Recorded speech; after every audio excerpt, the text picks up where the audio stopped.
Carbonation compound का lecture 3। Okay, जैसा कि मैंने आपको पिछले लेक्चर पे लिगेंड के बारे में पढ़ाया था और हम बात करते हैं आज लिगेंड का third case on the basis of electron pair donating और एक्सेप्टिंग टेंडेंसी। हम बात करते हैं लिगेंड की, तो कुछ लिगेंड ऐसे होते हैं जो ओनली इलेक्ट्रॉन का पेयर सेंट्रल मेटल एटम को डोनेट करते हैं। ओके, क्लासिकल लिगेंड कहलाते हैं। कुछ लिगेंड ऐसे होते हैं जो सेंट्रल मेटल एटम को इलेक्ट्रॉन डोनेट करते हैं और साथ साथ एक्सेप्ट भी करते हैं इलेक्ट्रॉन को, तो उसको हम बोलते हैं नॉन क्लासिकल लिगेंड। क्लियर? तो आइए हम थर्ड केस की बात करेंगे लिगेंड की, on the basis of electron pair donating और एक्सेप्टिंग टेंडेंसी। क्लियर? चलिए, इसमें हम बात करते हैं क्लासिकल लिगेंड की। Okay, metal ligand. Classical ligand ऐसे लिगेंड होते हैं जो सेंट्रल मेटल एटम को इलेक्ट्रॉन ओनली डोनेट करते हैं। ओके, एक्सेप्ट नहीं करते। क्लियर है? मींस ऐसे लिगेंड जो सेंट्रल मेटल एटम को ओनली इलेक्ट्रॉन का पेयर डोनेट करे, एक्सेप्ट ना करे, क्लासिकल लिगेंड कहलाएगा। Clear? Example F minus, NH2 minus, OH minus, NH3, ETC, बहुत सारे हो सकते हैं। क्लियर? अब बात करते हैं कि क्या कारण है कि ये लिगेंड ओनली इलेक्ट्रॉन डोनेट करते हैं, एक्सेप्ट नहीं करते। तो रीजन, फर्स्ट रीजन इसका है no vacant D orbital. First reason है कि इस लिगेंड के पास कोई डी एटॉमिक ऑर्बिटल नहीं होता है जिससे मेटल से इलेक्ट्रॉन लेकर अपने पास रखे। क्लियर? और सेकेंड रीजन है या फिर anti pi bonding molecular orbital, जिसको हम बोलते हैं ल्यूमो। ये हम इसके बारे में डिटेल में पढ़ेंगे केमिकल बॉन्डिंग में। ओके, तो जो हमारा क्लासिकल लिगेंड होता है उसके पास ना ही वैकेंट डी होता है या फिर ना ही एंटी पाई मॉलिक्यूलर ऑर्बिटल होता है जिसको बोलते हैं ल्यूमो। क्लियर है? ये दोनों नहीं होता, जिससे ये ओनली इलेक्ट्रॉन डोनेट करता है, एक्सेप्ट नहीं करता। क्लियर? अब हम बात करते हैं नॉन क्लासिकल लिगेंड की। क्लियर है? तो नॉन क्लासिकल लिगेंड ऐसे लिगेंड होते हैं जो इलेक्ट्रॉन का पेयर डोनेट तो करते हैं लेकिन साथ साथ मेटल से इलेक्ट्रॉन का पेयर एक्सेप्ट भी करते हैं। क्लियर? ये है मेटल, ये है लिगेंड और इसने इलेक्ट्रॉन का पेयर डोनेट किया। ओके, और मेटल से साइमल्टेनियसली इलेक्ट्रॉन का पेयर एक्सेप्ट भी किया। क्लियर? तो ऐसे लिगेंड जो इलेक्ट्रॉन का पेयर डोनेट करने के साथ साथ मेटल से इलेक्ट्रॉन का पेयर एक्सेप्ट भी करते हैं, नॉन क्लासिकल लिगेंड कहलाते हैं। क्लियर है? अब देखिए, इसका एग्जांपल तो बहुत सारे हो सकते हैं। पहले हम बात करते हैं रीजन की। क्या रीजन है कि हमारे non classical ligand electron donate करने के साथ साथ इलेक्ट्रॉन एक्सेप्ट भी करते हैं? तो रीजन है इसका हैव वैकेंट डी ऑर्बिटल। या तो इस लिगेंड के पास वैकेंट डी ऑर्बिटल हो या फिर anti pi molecular orbital LUMO, या तो इसके पास anti pi bonding molecular orbital हो। क्लियर? तो ऐसे लिगेंड जो सेंट्रल मेटल एटम को इलेक्ट्रॉन डोनेट करने के साथ साथ एक्सेप्ट भी करते हैं इलेक्ट्रॉन मेटल से, नॉन क्लासिकल लिगेंड कहलाते हैं। और रीजन है या तो इनके पास वैकेंट डी हो या तो इनके पास हो एंटी पाई मॉलिक्यूलर ऑर्बिटल जिसको बोलते हैं ल्यूमो। क्लियर है? अब देखिए जो हमारे नॉन क्लासिकल लिगेंड है वो करते क्या है, सेंट्रल मेटल एटम से इलेक्ट्रॉन का पेयर एक्सेप्ट करते हैं। क्लियर? तो नॉन क्लासिकल लिगेंड को हम बोल सकते हैं पाई एक्सेप्टर, या फिर जो इलेक्ट्रॉन का पेयर एक्सेप्ट करता है उसको हम बोलते हैं एसिड।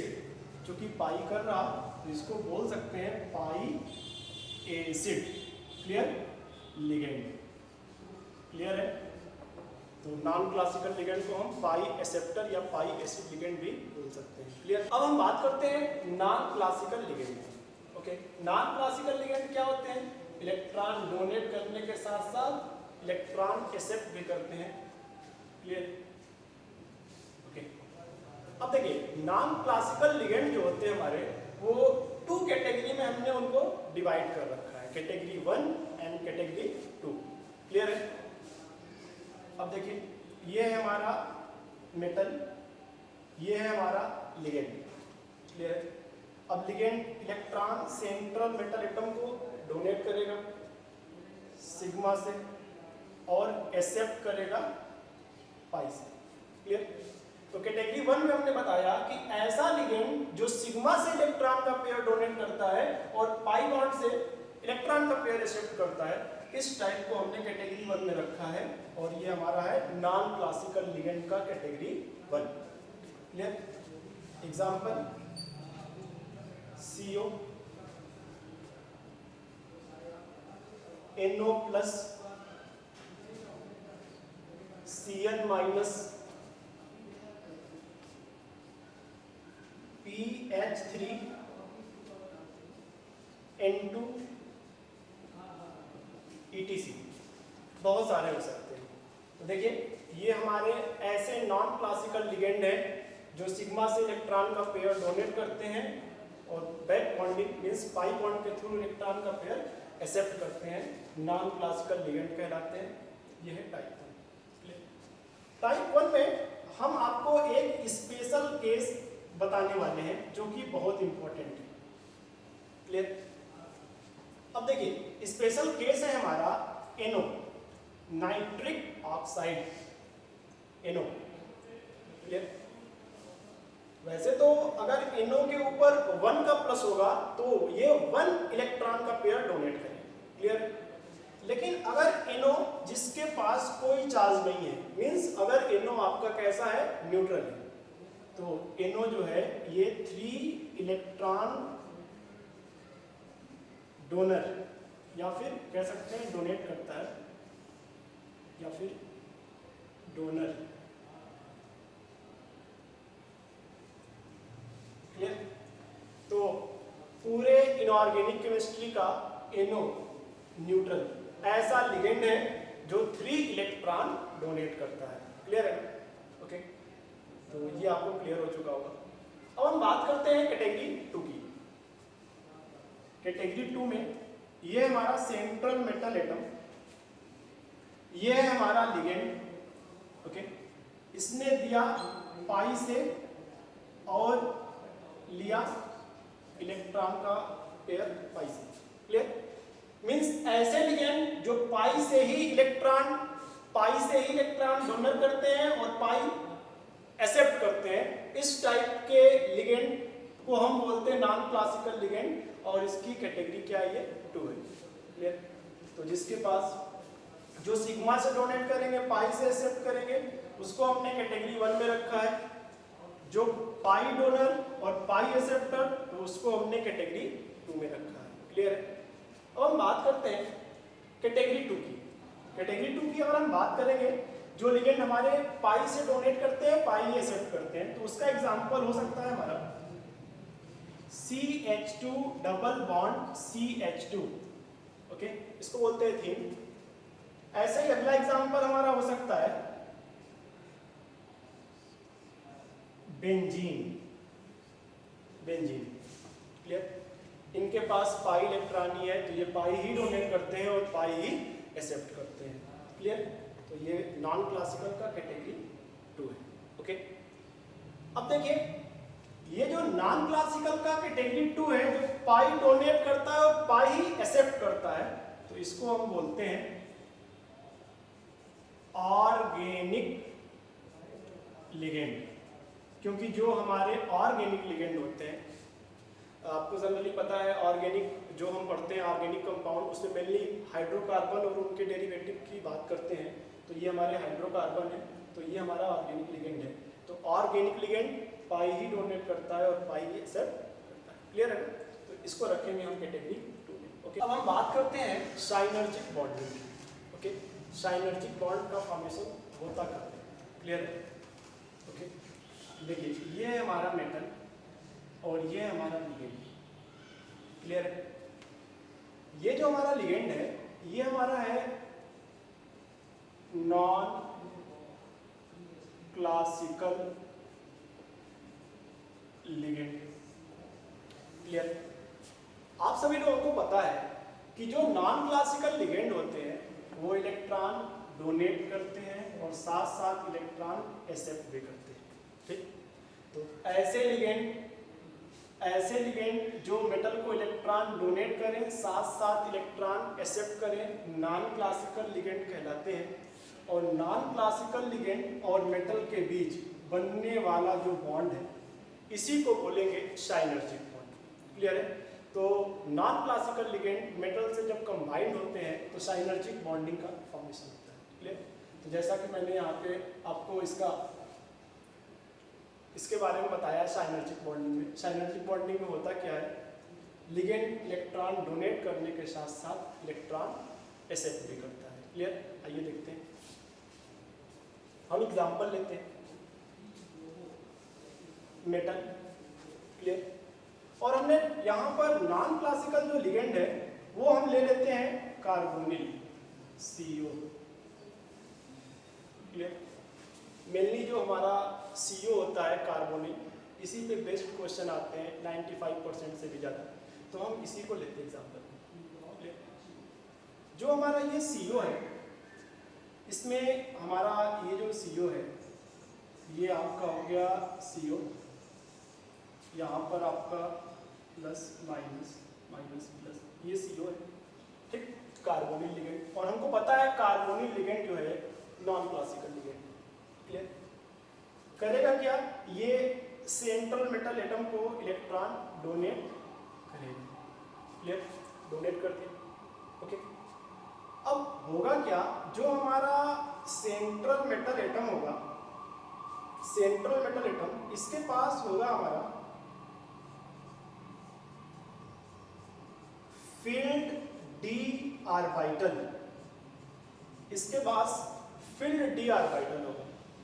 ओके, तो ये जो हमारा लिगेंड है इलेक्ट्रॉन डोनेट तो करेगा, लेकिन चूंकि नॉन क्लासिकल है तो एक्सेप्ट भी करेगा। ओके, ये किस में एक्सेप्ट करेगा, तो चूंकि कार्बन है हमारा, ये सेकेंड पीरियड का है, तो वेकेंट डी तो बात ही नहीं कर सकते, क्योंकि थर्ड पीरियड या उससे नीचे वाले में वेकेंट डी की बात करते हैं।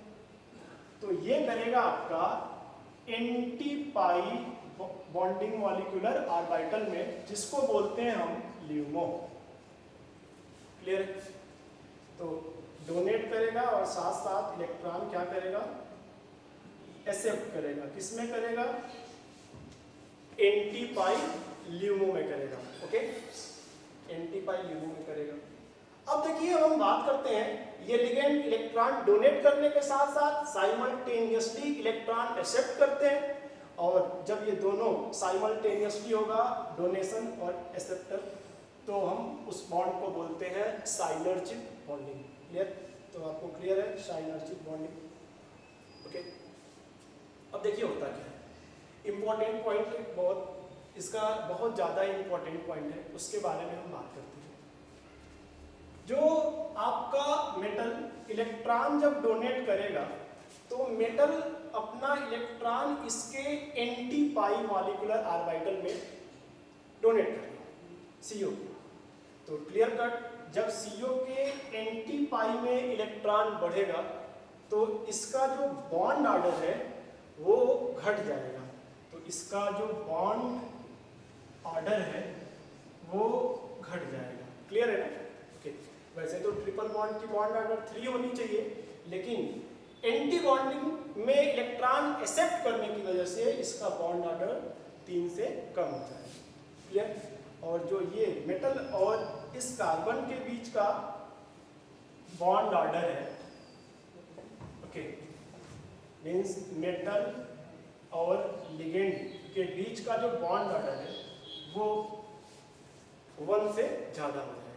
क्लियर है? तो ये बहुत ही इंपॉर्टेंट पॉइंट थी, इसको आप नोट कर लें। अब हम बात करते हैं तो सबको साइनर्जिक बॉन्डिंग क्लियर होता है। साइनर्जिक बॉन्डिंग होता क्या है? तो मेटल लिगेंड, और ये कैसा लिगेंड है? Non classical ligand. क्लियर है? नॉन क्लासिकल लिगेंड मतलब डोनेट करने के साथ साथ इलेक्ट्रॉन एक्सेप्ट भी करते हैं। तो क्लियर कट, मेटल के साथ जब नॉन क्लासिकल लिगेंड कंबाइंड होते हैं तो साइनर्जिक बॉन्ड का फॉर्मेशन होता है। क्लियर है? ओके, अब हम बात करते हैं तो नॉन क्लासिकल लिगेंड जो होते हैं हमारे, वो 2 टाइप्स के होते हैं। फर्स्ट अगर हम बात करेंगे तो सिग्मा से डोनेट करते हैं और पाई से एक्सेप्ट करते हैं, और सेकेंड पाई ही डोनेट करते हैं और पाई एक्सेप्ट करते हैं। क्लियर? तो साइनर्जिक बॉन्डिंग जो होगी हमारी इस वाले केस में भी होगी, क्योंकि ये भी नॉन क्लासिकल का कैटेगरी 1 है, और इस वाले में भी साइनर्जिक बॉन्डिंग होगी क्योंकि ये भी हमारा नॉन क्लासिकल का कैटेगरी 2। क्लियर? तो आइए हम बात करते हैं, पहले पढ़ेंगे कैटेगरी 1। क्लियर? तो कैटेगरी 1, कैटेगरी 1 में देखिए ये हमारा मेटल, ये हमारा लिगेंड। क्लियर? इसने इलेक्ट्रॉन डोनेट किया सिग्मा से और एक्सेप्ट किया पाई से। क्लियर? ओके, हम बात करते हैं सिग्मा से डोनेट किया और पाई से एक्सेप्ट किया, नॉन क्लासिकल का कैटेगरी 1। क्लियर? अब देखिए होगा क्या कि इन जनरल इसमें हम एग्जाम्पल जो लेते हैं वो ले लेते हैं मेटल कार्बोनिल का। बहुत ही बढ़िया एग्जाम्पल है मेटल कार्बोनिल का, क्योंकि कार्बोनिल लिगेंड जो होता है हमारा नॉन क्लासिकल लिगेंड है, और 95% क्वेश्चन इसी पे बेस्ड होंगे एग्जाम के। क्लियर? अगर साइनर्जिक बॉन्डिंग से पूछी जाएगी तो। ओके, तो होता क्या है, ये सिग्मा से डोनेट करता है और पाई से एक्सेप्ट करता है। क्लियर? तो इसमें देखिए यहां पर 2 केस बनेंगे। क्लियर? मेटल जुड़ा है कार्बोनिल से। क्लियर? ओके, डोनेट कर दिया इलेक्ट्रॉन, लेकिन जब बात होती है एक्सेप्ट करने की, तो अगर मेटल के पास निगेटिव का चार्ज है, ओके, निगेटिव का चार्ज है एक्सेस में, तो होगा क्या, ये जो आपका कार्बन है ना, ये कार्बन जो है वो शिफ्ट किधर होगा? मेटल की तरफ। क्लियर? अगर मेटल के पास पॉजिटिव का चार्ज है तो ये कार्बन शिफ्ट होगा ऑक्सीजन की तरफ। कहने का मतलब, हम अगर मेटल कार्बोनिल का एग्जांपल लेते हैं तो यहाँ पर मेटल और कार्बन के बीच बॉन्ड की बात करते हैं, और लिगेंड में कार्बन और ऑक्सीजन के बीच बॉन्ड की बात करते हैं। क्लियर है? तो आइए यहाँ पर हम बात कर रहे हैं, तो मेटल कार्बोनिल में होता क्या है, मेटल और आपका CO लिगेंड होता है।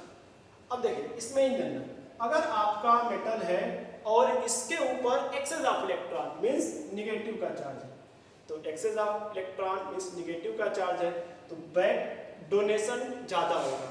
बैक डोनेशन ज़्यादा होगा तो कार्बन मेटल की तरफ शिफ्ट होगा, तो ऑक्सीजन से कार्बन की दूरी बढ़ जाएगी। क्लियर? अगर हम बात करते हैं मेटल की, और मेटल के ऊपर पॉजिटिव का चार्ज है means electron deficient. Clear? Positive का चार्ज है मींस इसके पास इलेक्ट्रॉन की कमी है। ठीक?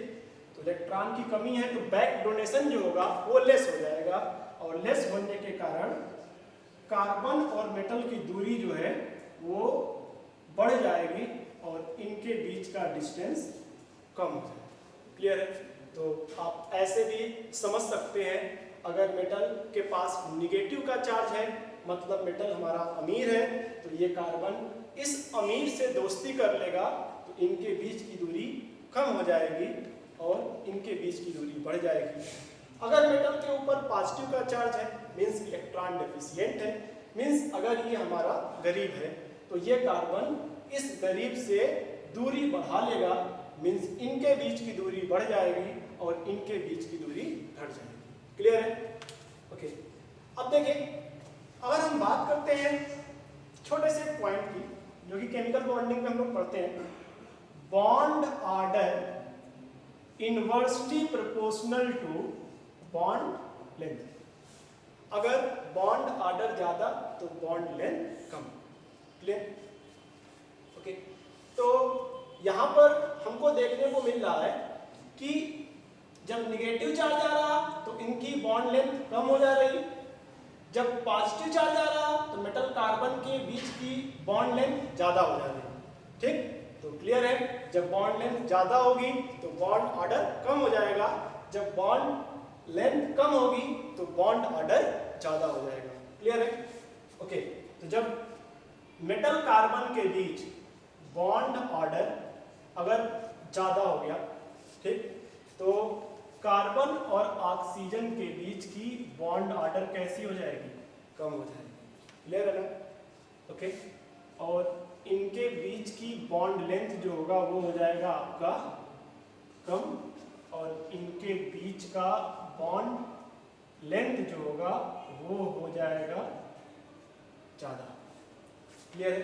तो जब इनके बीच की दूरी कम होगी तो इनके बीच की दूरी बढ़ेगी, जैसा कि हमने यहाँ पे आपको दिखाया है, और जब इनके बीच की दूरी बढ़ेगी तो इनके बीच की दूरी कम हो जाएगी, जैसा कि हमने यहाँ पे एक्सप्लेन किया।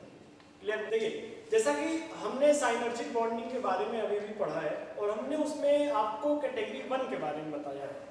कैटेगरी 1 में हमारा जो मेटल था उसके ऊपर अगर पॉजिटिव चार्ज जो है वो ज्यादा है, ठीक है, तो उसकी बैक प्रोडेशन टेंडेंसी कैसी होगी? कम होगी। क्लियर? ओके। अगर हमारा सेंट्रल मेटल एटम जिसके ऊपर निगेटिव का चार्ज ज्यादा है, मींस एक्सेस में, तो उसकी बैक डोनेशन टेंडेंसी जो होगी वो ज्यादा होगी। क्लियर? अगला जो है हमारा थर्ड केस। थर्ड केस जो है स्पेशल केस है। क्लियर? ये स्पेशल केस है। अगर हम बात करते हैं कि हमारा जो सेंट्रल मेटल एटम है उसके ऊपर कोई चार्ज नहीं है, मीन्स वो कैसा है? न्यूट्रल है, क्योंकि हमने पॉजिटिव के बारे में बात कर ली, हमने निगेटिव के बारे में बात कर ली। अब हम बात करते हैं अगर हमारा सेंट्रल मेटल एटम जो है वो न्यूट्रल है, उसके ऊपर कोई चार्ज नहीं है, ठीक, तो फिर हम उसकी क्या देखेंगे? Z effective. जेड इफेक्टिव क्या होता है? तो ये हम लोग पढ़ेंगे पीरियोडिक टेबल में। क्लियर? तो अगर हमारा सेंट्रल मेटल एटम जो है वो न्यूट्रल है तो उसकी जेड इफेक्टिव देखेंगे। अगर उसकी जेड इफेक्टिव जो होगी वो ज्यादा होगी तो उसकी बैक डोनेशन टेंडेंसी कैसी होगी? कम होगी। क्लियर? तो ये बहुत ही इंपॉर्टेंट है और स्पेशल केस है, एग्जाम में कभी भी आ सकता है। क्लियर? ओके। अब हम बात करते हैं एग्जाम्पल की।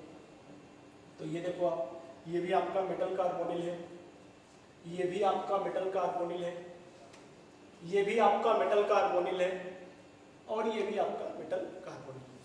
क्लियर? ये जो मेटल कार्बोनिल है इसमें मेटल की ऑक्सीडेशन स्टेट के बारे में अगर बात करेंगे, क्योंकि ऑक्सीडेशन स्टेट निकालना मैं आपको आगे बताऊंगा। ये निगेटिव का चार्ज जो होगा वो सीधे हमारे सेंट्रल मेटल एटम पे आएगा। क्लियर? ओके, क्योंकि इसका ऑक्सीडेशन स्टेट जो होता है वो 0 होता है।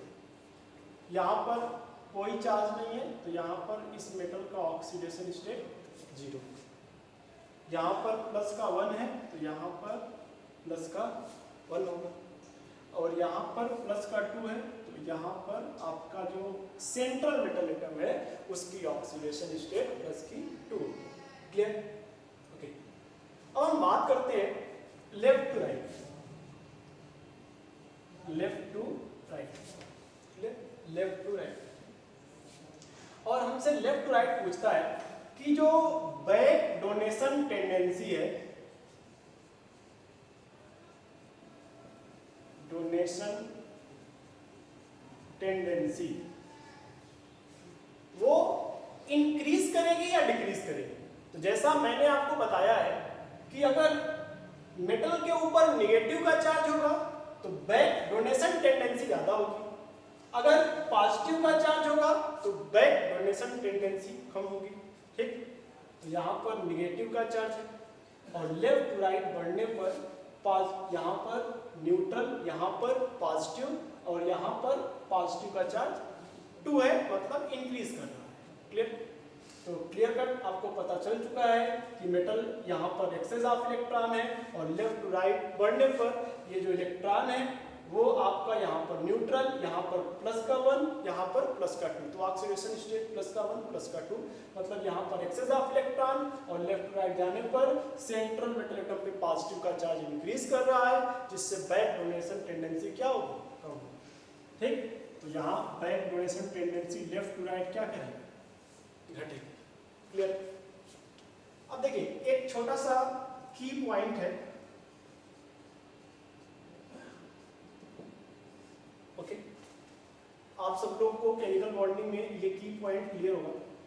Bond order directly proportional to bond strength, directly proportional to bond energy, clear है, and inversely proportional to bond length. Clear?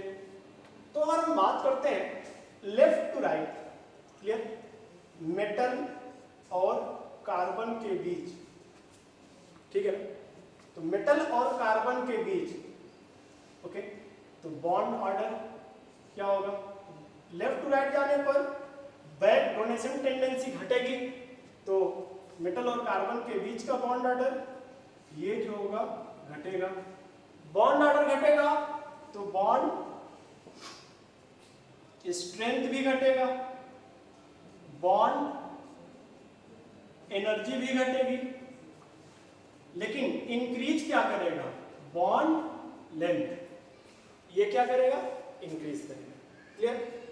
अगर हम ऐसे ही बात करते हैं लिगेंड में कार्बन और ऑक्सीजन के बीच की, ठीक है, तो चूंकि लेफ्ट टू राइट जाने पर बैक डोनेशन टेंडेंसी घटेगी तो कार्बन और ऑक्सीजन के बीच की दूरी जो है वो कम होगी, तो यहाँ पर बिल्कुल इसके अपोजिट बॉन्ड ऑर्डर बढ़ेगा, बॉन्ड स्ट्रेंथ बढ़ेगा, बॉन्ड एनर्जी बढ़ेगी और बॉन्ड लेंथ घटेगी। क्लियर है? आइए हम साइनर्जिक बॉन्डिंग पे बेस्ड एक क्वेश्चन करते हैं जो कि आईआईटी में 2006 में आया था। क्लियर है? देखिए क्वेश्चन में कह रहा इन isolated state the bond length of CO is 1.128 angstrom. Clear है? पूछ क्या रहा? Predict the bond length of CO if it coordinated with Fe। ठीक, तो क्वेश्चन का सॉल्यूशन देखो आप। क्वेश्चन में हमको दिया है C और O इसके बीच की बॉन्ड लेंथ कितनी दी है? ये दिया है 1.128 एंगस्ट्रॉम। क्लियर? और क्वेश्चन में पूछ रहा है कि जब ये CO Fe के साथ कंबाइन होता है, Fe के साथ जब ये CO कंबाइन होगा, क्लियर? तो क्या Fe के साथ जब CO कंबाइन होगा तो CO के बीच की बॉन्ड लेंथ क्या होगी? ओके, और 4 ऑप्शन दिए। क्लियर ना? ओके, तो देखिए जब Fe के साथ ये CO कंबाइन होगा तो हमको पता है कि CO हमारा है नॉन क्लासिकल लिगेंड, और नॉन क्लासिकल लिगेंड है तो ये डोनेट करने के साथ साथ इससे इलेक्ट्रॉन क्या करेगा? एक्सेप्ट करेगा, इलेक्ट्रॉन एक्सेप्ट करेगा। जब इससे इलेक्ट्रॉन एक्सेप्ट करेगा तो ये इलेक्ट्रॉन एक्सेप्ट करेगा अपने एंटी पाई मॉलिक्यूलर ऑर्बिटल में, जिसको बोलते हैं हम LUMO। क्लियर? और एंटी पाई बॉन्डिंग में इलेक्ट्रॉन एक्सेप्ट करने की वजह से जो इनके बीच की बॉन्ड ऑर्डर है वो घट जाएगी और बॉन्ड लेंथ जो है वो बढ़ जाएगी। क्लियर? तो बॉन्ड लेंथ बढ़ जाएगी। तो ये तो बात क्लियर हो गई। ओके, अब देखिए फर्स्ट ऑप्शन में आपको दिखा कि जितना आपका CO का बॉन्ड लेंथ आइसोलेटेड स्टेट में है 1.128 एंगस्ट्रॉम, उतना ही है।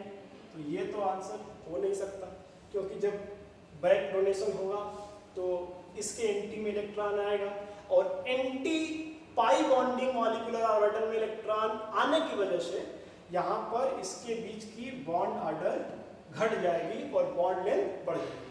तो बढ़ेगी, तो ये आंसर नहीं हो सकता। क्लियर?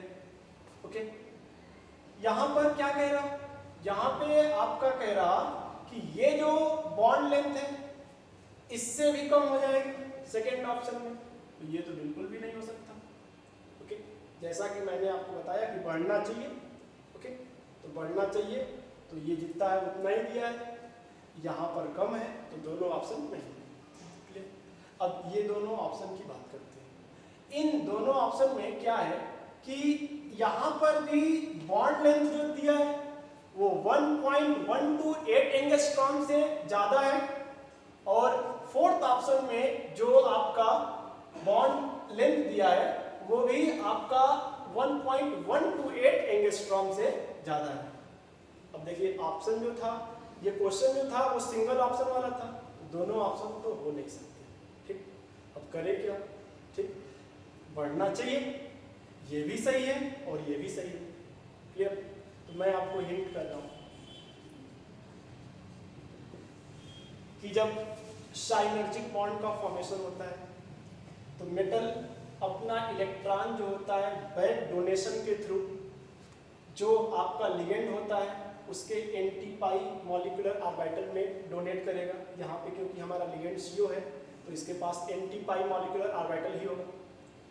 ओके, तो जब ये अपने एंटी पाई मॉलिक्यूलर ऑर्बिटल में इलेक्ट्रॉन को एक्सेप्ट करेगा, ठीक, तो यहाँ पर जो है बॉन्ड ऑर्डर बढ़ेगी, बॉन्ड ऑर्डर घटेगी और बॉन्ड लेंथ बढ़ेगी।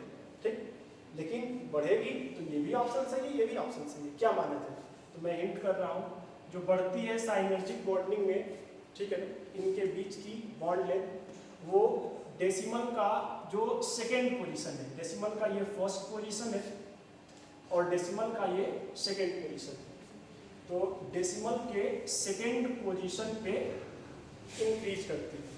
तो देखिए यहाँ पर जो 1.128 एंगस्ट्रॉम जो दिया है इससे ज़्यादा होगा, इससे ज़्यादा होगा और कितना ज़्यादा होगा? तो डेसिमल के ये फर्स्ट पोजीशन, ये सेकेंड पोजीशन, ये सेकेंड पोजीशन पे ज़्यादा होगा। ठीक, तो यहाँ पे डेसिमल का फर्स्ट पोजीशन पे ज़्यादा दिया है जो कि नहीं हो सकता, और यहाँ पे डेसिमल का फर्स्ट और ये सेकेंड पोजीशन 2 के कंपेयर में 5 ज़्यादा है, तो डेसिमल के सेकेंड पोजीशन पे इंक्रीज करना चाहिए, हिंट कर दिया है हमने, और यहाँ पे इंक्रीज भी कर रहा, तो ऑप्शन हमारा कौन सा सही है? Third part. क्लियर? चलिए साइनर्जिक बॉन्डिंग पे हम अगला एग्जांपल करते हैं। ओके, तो अगला एग्जांपल है हमारा ये सेंट्रल मेटल एटम और ये कार्बोनिल लिगेंड। ओके, तो मेटल कार्बोनिल कॉम्प्लेक्स ये भी है, मेटल कार्बोनिल कॉम्प्लेक्स ये भी है, मेटल कार्बोनिल कॉम्प्लेक्स ये भी है।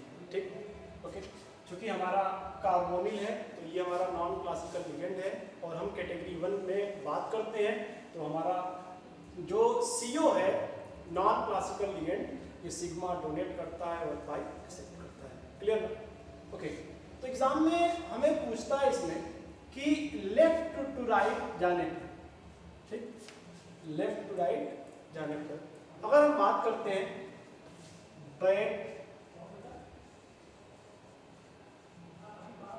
Donation tendency, clear?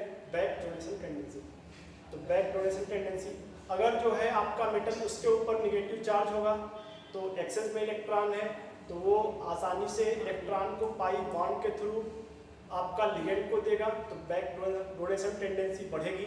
अगर मेटल के ऊपर पॉजिटिव का चार्ज होगा अगर, तो बैक डोनेशन टेंडेंसी घटेगी, ये हम सभी लोगों को पता है। ओके, तो यहाँ पर ऑक्सीडेशन स्टेट की बात करते हैं, तो यहाँ पर इसका ऑक्सीडेशन स्टेट हो जाएगा -2, यहाँ पर -1 और यहाँ पर न्यूट्रल। ठीक, ओके। तो लेफ्ट टू राइट जाने पर जो निगेटिव का चार्ज है वो क्या हो रहा, घट रहा। अगर घट रहा है तो फिर बैक डोनेशन टेंडेंसी घटेगी। क्लियर?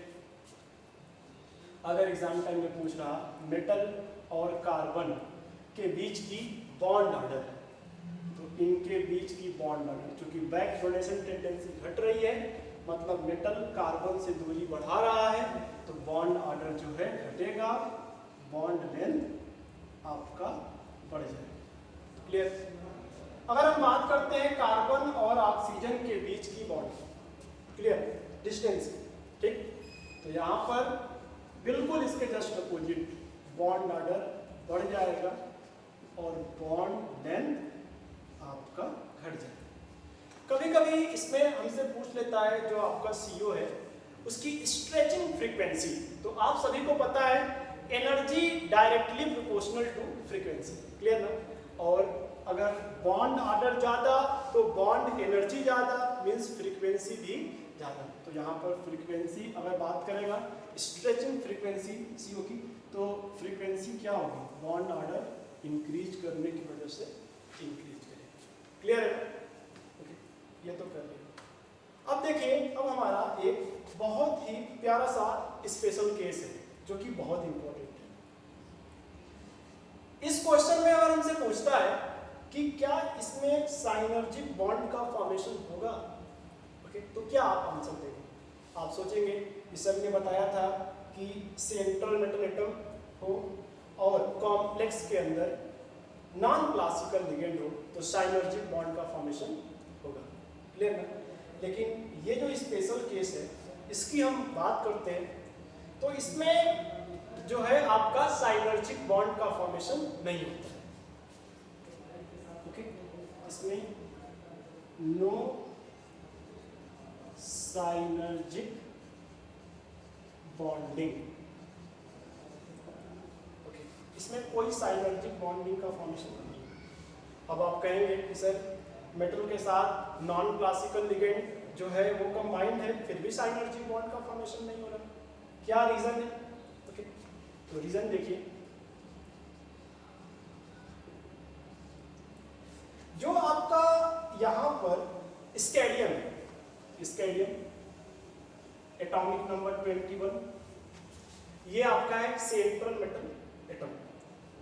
और यहां पर अगर बात करते हैं सेंट्रल मेटल एटम का, ओके, इसका इलेक्ट्रॉनिक कॉन्फ़िगरेशन होता है आउटर मोस्ट शेल का 4s2 3d1। क्लियर? यहां पर स्कैडियम का ऑक्सीडेशन स्टेट जो होगा वो होगा +3, ठीक, +3 मतलब 3 इलेक्ट्रॉन निकल जाएंगे, तो यहां से 2 इलेक्ट्रॉन निकलेंगे और यहां से 1 इलेक्ट्रॉन निकल जाएगा। क्लियर? अब डी में आपके बचेंगे कितने इलेक्ट्रॉन, जो 3d है इसमें इलेक्ट्रॉन कितने बचेंगे, 0। अब जब इसके डी ऑर्बिटल में इलेक्ट्रॉन होंगे ही नहीं तो डी के इलेक्ट्रॉन ही तो बैक डोनेशन करते थे, ठीक, सेंट्रल मेटल के डी के इलेक्ट्रॉन ही तो बैक डोनेशन करते थे, तो यहाँ पर बैक डोनेशन होगा ही नहीं। और साइनर्जिक बॉन्डिंग में होता क्या था, आपका डोनेट जो आपका लिगेंड था वो इलेक्ट्रॉन डोनेट करने के साथ साथ एक्सेप्ट भी करता था, और यहाँ पर जब डी में इलेक्ट्रॉन होगा ही नहीं तो ये इलेक्ट्रॉन दे ही नहीं पाएंगे, ठीक है, तो ये इलेक्ट्रॉन एक्सेप्ट नहीं कर पाएगा, मतलब यहाँ पर जो है बैक बॉन्डिंग नहीं बनेगी, और बैक बॉन्डिंग नहीं होगी तो यहाँ पर नो बैक बॉन्डिंग और यहाँ पर कोई साइनर्जिक बॉन्ड का फॉर्मेशन नहीं होगा। क्लियर? चलिए अब हम बात करते हैं कैटेगरी 2 की, मींस जो नॉन क्लासिकल लिगेंड था उसका कैटेगरी 2। कैटेगरी 2 में है क्या, जो हमारा नॉन क्लासिकल लिगेंड है वो पाई ही डोनेट करेगा और पाई ही एक्सेप्ट करेगा। क्लियर है ना? तो इस टाइप का जो लिगेंड है वो जनरली होते कौन से हैं? ऑर्गेनिक लिगेंड, जैसा कि आपको एग्जांपल में दिखाई पड़ रहा है। ठीक, ये है आपका ऑर्गेनिक लिगेंड, तो पाई ही डोनेट करेगा और पाई ही एक्सेप्ट करेगा। क्लियर? अच्छा, अब देखो ये जो पाई है, तो 1 पाई बॉन्ड को 1 pi bond equal to 1 pi bond जो है उसको हम 2 पाई इलेक्ट्रॉन काउंट करते हैं। क्लियर? ओके, तो यहाँ पर 1 पाई है, तो यहाँ पर होगा आपका 2 पाई इलेक्ट्रॉन डोनर, ये आपका 2 पाई इलेक्ट्रॉन डोनेट करेगा। क्लियर? ऐसे ही नेक्स्ट केस है सेकेंड, बेंजीन। बेंजीन हमारा ऑर्गेनिक लिगेंड है। ओके, और यहाँ पर जो है 2, 2, 4 और 2, 6, तो बेंजीन क्या है? 6 पाई इलेक्ट्रॉन डोनर। अगला है एलाइन। अब देखिए 1 pi bond means 2 pi electron, और अगर हमारा निगेटिव चार्ज रेजोनेंस में पार्टिसिपेट हो रहा तो जो निगेटिव चार्ज है उसको 2 पाई इलेक्ट्रॉन काउंट करते हैं। ठीक, तो यहाँ पर निगेटिव सिंगल डबल रेजोनेंस हो रहा है, तो निगेटिव को 2 पाई इलेक्ट्रॉन काउंट करेंगे, तो ये 2 पाई और ये 2 पाई टोटल हो जाएंगे 4 पाई इलेक्ट्रॉन। तो ये जो एलाइल है 4 पाई इलेक्ट्रॉन डोनर। क्लियर है? इसके बाद हम बात करते हैं साइक्लोपेंटाडाइएनिल।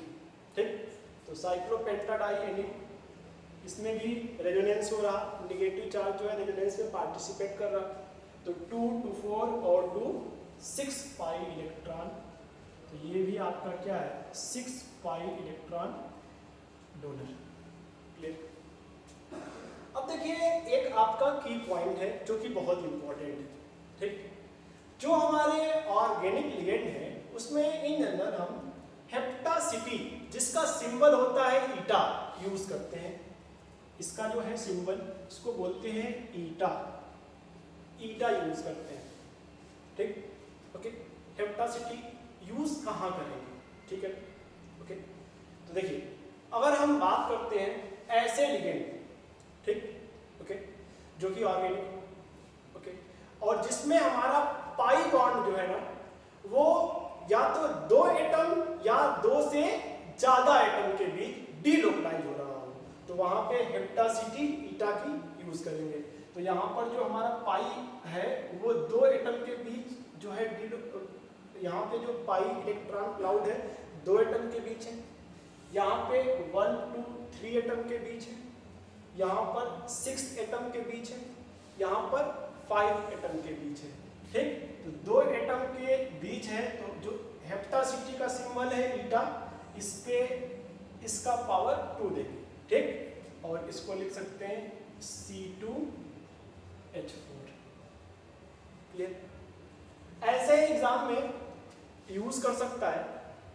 इसमें अगर हेप्टासिटी की बात होगी तो 1, 2, 3 एटम, तो ईटा की पावर 3, मतलब पाई इलेक्ट्रॉन क्लाउड जितने एटम के बीच डीलोकलाइज करेगा, ठीक, उतना ईटा का पावर देते हैं। तो 1, 2, 3 एटम के बीच है, तो ईटा के पावर 3, C3H5।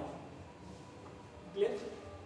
ऐसे ही यहाँ पर पाई जो है वो 6 एटम के बीच डीलोकलाइज है, तो ईटा के पावर 6, C6 एंड H6।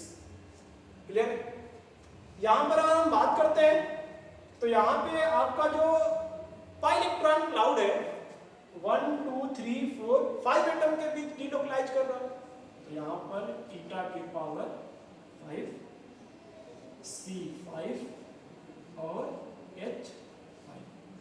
तो इसको एग्जाम में ऐसे भी मेंशन कर सकता है। क्लियर? ओके, अब हम आते हैं स्पेशल केस पर। अगर हम बात करते हैं स्पेशल केस की, तो देखिए जो हमारा C3H5 नेगेटिव है, ओके, और इसमें अगर मेंशन करता है सिग्मा, सिग्मा मतलब 1 कोऑर्डिनेट बॉन्ड, ठीक, तो सिग्मा C3H5 अगर ये मेंशन कर रहा तो इसका मतलब ये 2 इलेक्ट्रॉन डोनर होगा। लेकिन अगर एग्जामिनर यूज कर रहा पाई C3H5, इसका मतलब जो पाई इलेक्ट्रॉन क्लाउड है वो तीनों एटम के बीच डिलोकलाइज कर रहा है, तो यहाँ पर 4 पाई इलेक्ट्रॉन डोनर, तीनों एटम के बीच पाई इलेक्ट्रॉन क्लाउड जो है आपका अगर डिलोकलाइज कर रहा तो यहाँ पर 4 पाई इलेक्ट्रॉन डोनर होगा। अगर हम इसी को ऐसे लिख दें ईटा के पावर 3 C3H5, क्लियर है? तो ये चाहिए बात एक ही है।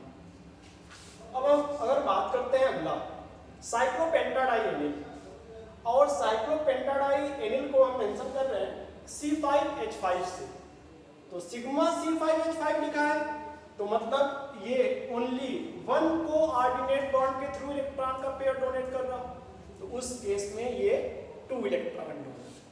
लेकिन अगर एग्जाम में मेंशन करता है पाई C5H5, इसका मतलब 6 पाई इलेक्ट्रॉन डोनर, या इसी को हम लिख सकते हैं ईटा के पावर आपका 5 C5H5 और उसका एक मतलब होगा 6 पाई इलेक्ट्रॉन डोनर। जैसा कि हमने एग्जांपल लिया है और एक और एग्जांपल लिया है, तो हमने एग्जांपल लिए हैं, दोनों बहुत इंपॉर्टेंट एग्जांपल हैं। अब देखिए ये सेंट्रल मेटल एटम है और यहाँ पर C3H5 और सिग्मा लिखा है, तो ये क्या है 2 इलेक्ट्रॉन डोनर।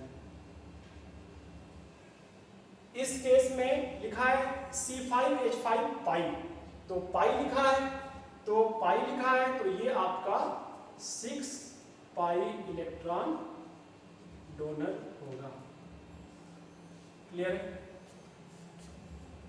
ओके, अब देखिए अगर हम बात करते हैं यहाँ पर C6H6 की और लिखा है पाई C6H6, तो इसका मतलब ये कितना इलेक्ट्रॉन का पेयर डोनेट करेगा, तो ये आपका 6 पाई इलेक्ट्रॉन डोनेट करेगा। ओके, इसी को हम ऐसे भी लिख सकते हैं ईटा के पावर 6 C6H6, क्लियर? तो यहाँ पर आपको पता चल गया है अगर ईटा के पावर देता है इस फॉर्म में या पाई के फॉर्म में तो बात एक ही है, बट अगर बात करता है सिग्मा की, तो सिग्मा अगर लगाएगा जैसे यहाँ पे लगा है, सिग्मा अगर लगा है जैसे कि यहाँ पे लगा है, तो वो कितने इलेक्ट्रॉन देंगे 2 इलेक्ट्रॉन देंगे। अगर पाई लगा है या ईटा के पावर लिखा है तो वो जो है आपका वहाँ पे कैलकुलेट करेंगे पूरा पाई इलेक्ट्रॉन जो है क्लाउड की। ओके, देखिए हम लोग बात कर रहे थे नॉन क्लासिकल लिगेंड कैटेगरी 2 की। ओके, तो नॉन क्लासिकल लिगेंड कैटेगरी 2 में हम पढ़ने वाले हैं bonding in G salt, clear? G salt का फॉर्मूला दिया है। ओके, तो आइए देखते हैं जी साल्ट के बारे में। ओके, तो ये है आपका पोटेशियम। पोटेशियम फर्स्ट केस से बिलोंग करता है, तो पोटेशियम की ऑक्सीडेशन स्टेट प्लस का 1 होगा। पोटेशियम पे प्लस का 1, तो पूरा ये जो कॉम्प्लेक्स है तो यहाँ पर स्फीयर के ऊपर होगा माइनस का 1, ठीक? तो माइनस का 1 होगा, तो यहाँ पर इसको हम ऐसे इंडिकेट कर सकते हैं, ये कोऑर्डिनेशन स्फीयर, तो यहाँ पर क्या है माइनस का 1, क्लियर? ये है आपका पीटी। ओके, इससे जुड़ा है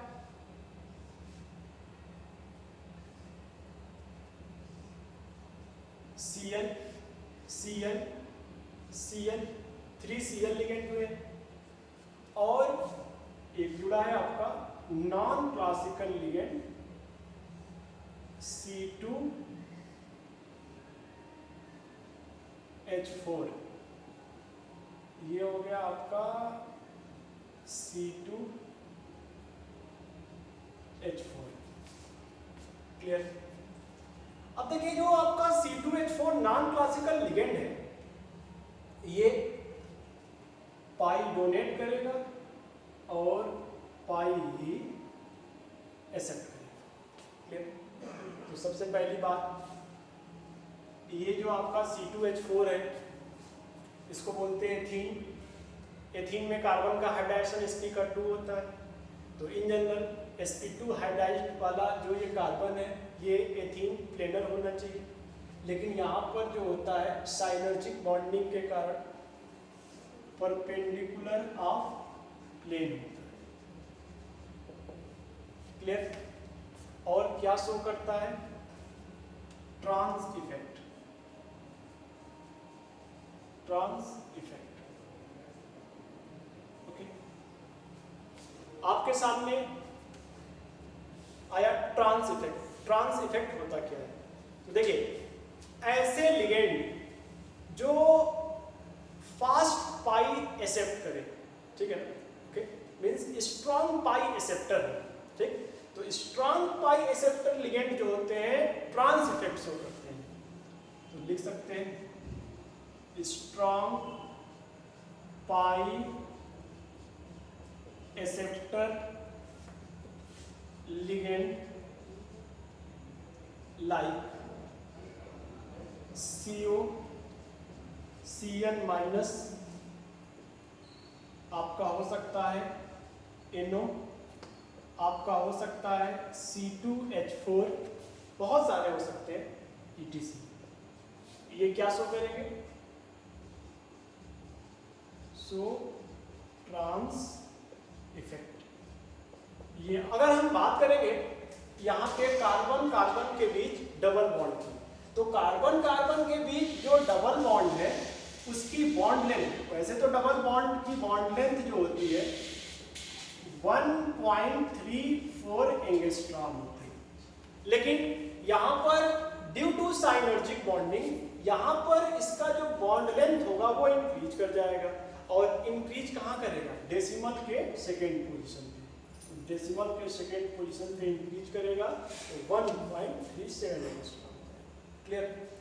अब यहाँ पर अगर हम बात करते हैं कार्बन कार्बन के बीच की, ओके, तो वैसे तो कार्बन कार्बन के बीच डबल बॉन्ड है और डबल बॉन्ड की बॉन्ड ऑर्डर जो होती है वो 2 होती है, लेकिन यहाँ पर साइनर्जिक बॉन्ड का फॉर्मेशन हो रहा तो बॉन्ड लेंथ बढ़ रहा तो बॉन्ड ऑर्डर क्या करेगा? घटेगा। तो यहाँ पे बॉन्ड ऑर्डर कार्बन कार्बन के बीच का जो होगा वो 2 से कम हो जाएगा। क्लियर? और नेक्स्ट पॉइंट की और बात करते हैं हम पीटी एथीन, जो पीटी और ये एथीन के बीच की बॉन्ड ऑर्डर, तो यहाँ पर 1 से ज्यादा हो जाएगा, ग्रेटर देन 1। ओके, अब एक छोटा सा क्वेश्चन जैसा कि एग्जाम में हमारा पूछ सकता है बॉन्ड लेंथ से रिलेटेड। माना ये जो बॉन्ड लेंथ है A है, ये जो बॉन्ड लेंथ है B है, ये जो बॉन्ड लेंथ है C है और ये जो बॉन्ड लेंथ है D है। इसमें बॉन्ड लेंथ का ऑर्डर हमसे पूछ सकता है। क्लियर है कि सबसे ज़्यादा किसकी बॉन्ड लेंथ होगी और सबसे कम किसकी बॉन्ड लेंथ होगी। तो देखिए यहाँ पर जो है आपका A और D, ये दोनों की तो बॉन्ड लेंथ सेम होगी, लेकिन ट्रांस इफेक्ट के कारण यहाँ पर जो बॉन्ड लेंथ है वो कम हो जाएगा। तो ये बॉन्ड लेंथ कम हो जाएगा तो ये बॉन्ड लेंथ बढ़ जाएगा। तो सबसे ज्यादा C की और सबसे कम, जो सबसे कम होगा वो होगा B की बॉन्ड लेंथ। क्लियर है? तो आज के लेक्चर में हमने साइनर्जिक बॉन्डिंग के बारे में पढ़ा। ओके, काफी डेप्थ में पढ़ा। ओके, तो साइनर्जिक बॉन्डिंग हम लोगों को बस यहीं तक पढ़ना था और साइनर्जिक बॉन्डिंग पूरी तरह से खत्म हो चुका है। इसके बाद हम अगले लेक्चर में कोऑर्डिनेशन नंबर और ऑक्सीडेशन स्टेट निकालना सीखेंगे। क्लियर है? वो हमारा होगा लेक्चर